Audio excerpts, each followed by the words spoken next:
And we're back. Episode 2 with Chris Johnson. Chris, how you doing? I'm doing great. Still doing good? Yes. Feeling good? Yes. So I Thank you for want to having talk, me. yeah. So I want to talk a little bit about policy.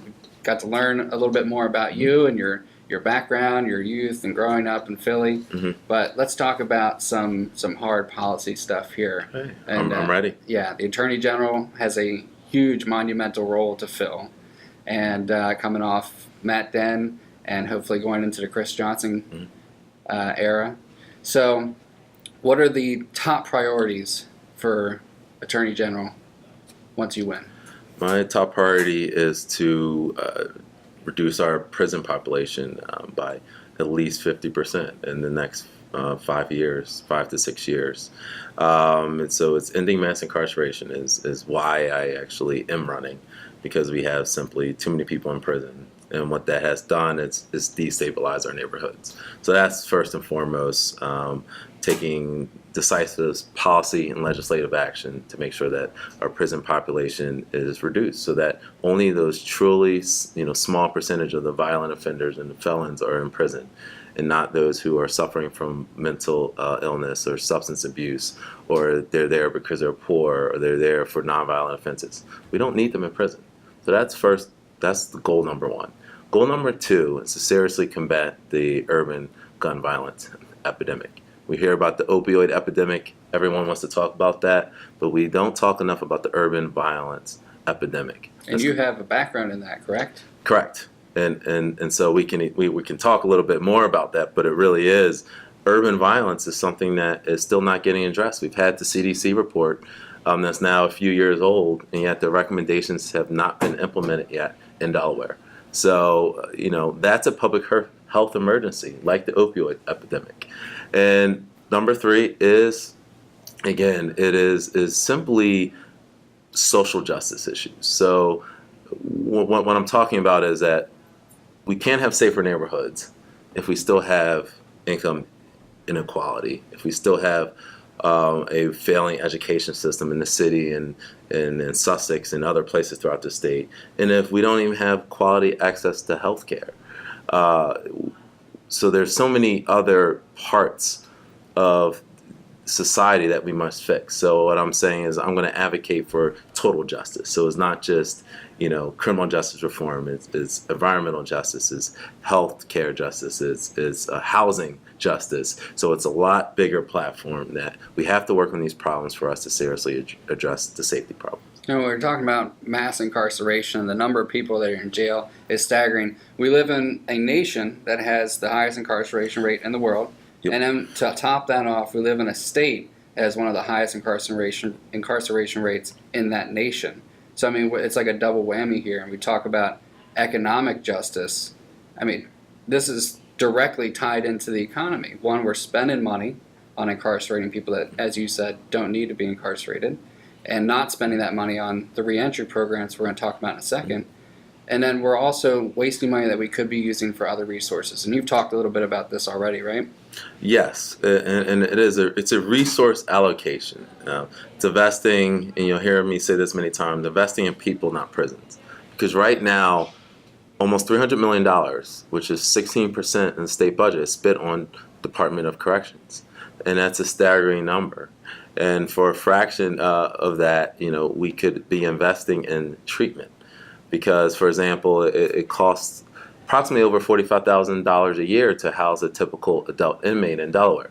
Well, for $10,000, you could educate them for a whole year, and you bump that up a little bit to add extra services. So it really is it's just the equation is messed up. I wanted to say it. The equation is messed up if you look at the amount that we're spending on prisons, but not spending on upstream services. So I'm just about redoing the math, and my role as Attorney General will be working on redoing the math, because if I can free up resources that can go towards education and substance abuse, then Delaware will be safer. So as Attorney General, I won't be deciding how that money gets spent. My role will be simply injecting fairness in the system, and Delaware is a general fund state, so the money that will saved will be used by other departments, hopefully in a way that will address the severe problems that we have. So that's like the economic perspective of this whole criminal justice issue, but there's also a humanitarian aspect. I mean, we're talking about real lives, real families, real Delawareans. I mean, that's got to hit you kind of hard that you're going to have this impact on families all across the state.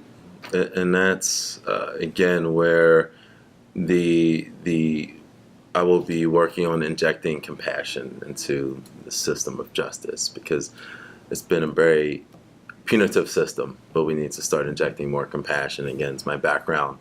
Maybe it's the Quakerism in me and just having been on the ground with the community, but I really will, from top down, the office will just have a different approach, a different culture, and understanding different backgrounds and how everyone can make mistakes, but we need to, if we do incarcerate someone, which we are going to have to incarcerate some folk, bad folk, who have made some mistake, but there's a human element in which we need to work on rehabilitating and solving their underlying issues, because often folk get trapped up in the criminal justice system because of lack of options, or they're suffering from an illness. So we have to work as a system. How can we address this? Because simply locking up people and throwing them in jail has not worked. It has made Delaware unsafe. So the human element will be a focus of the office, and how can we rebuild humans, because it's not only a change in law and policy,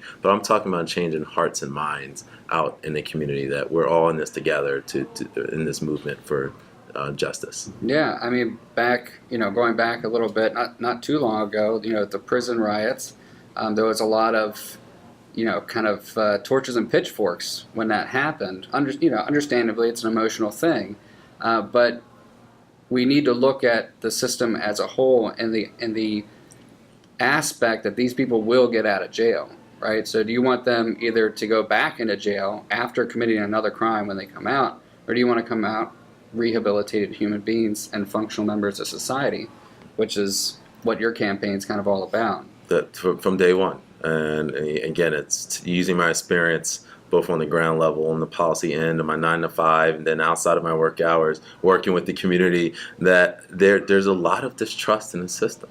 And the only way we're going to build those bridges and trust is by investing in people and saying, look, we're here. And it's one of the most amazing things is I've been on the campaign trail since January, and I go up and down the state. A lot of people don't even know what the Attorney General's office does. They don't even know who the Attorney General is. That's a problem. And that's a problem that we're not even there, because the Attorney General should be the office on the ground, working with the community, working with the community activists, and engaging and finding out what the problems are. Even if at the end of the day, say clean water, for example, even if, the Attorney General is limited in what can be done, if the Attorney General is not the one doing it, it's DENREC. At least the Attorney General should be there listening. The Attorney General should be there educating the community on how you can exercise their rights. And that's what I'm about. We're about investing back in the community. You've worked with the Gabby Gifford Law Center, right, developing policies for Wilmington and other cities. How can we transition that knowledge into effective policy here through Attorney General? I'm going to use those relationships that I've cultivated over the years. So I was actually working with the Gifford Center years ago when I was with the City of Wilmington Law Department. It was even before they were the Gifford Center, they were the Center to Prevent Gun Violence. So they merged with the Gifford Center later. But what we worked on was legislation from the city perspective on how we could solve the urban gun violence epidemic. And it was a lot of great research. I've made a lot of connections with attorneys throughout the country and the foremost experts in gun policy field. And we developed some good legislation. Unfortunately, due to lack of political will, a lot of the legislation didn't see the day of light.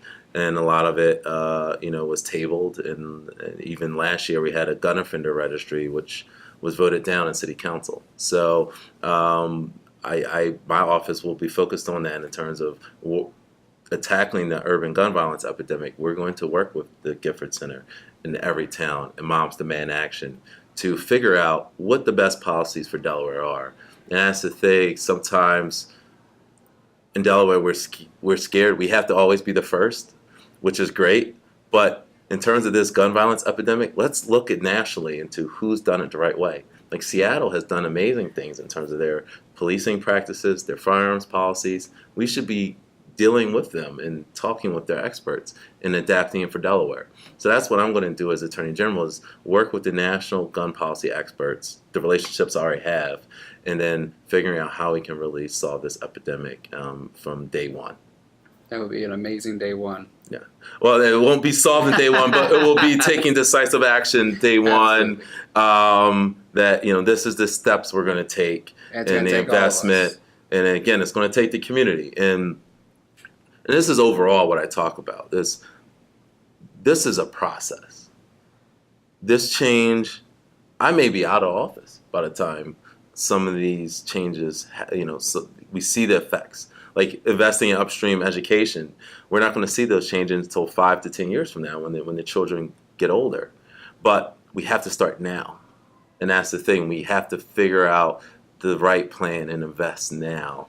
And that's how we solve this epidemic, because what's going to happen is the community is going to realize, government's there for us. Attorney General's there for us. We're going to start engaging with the police. That's going to take time, but we have to start the right way. And I'm willing to step up and do the right thing to make sure that the communities trust law enforcement. Fantastic.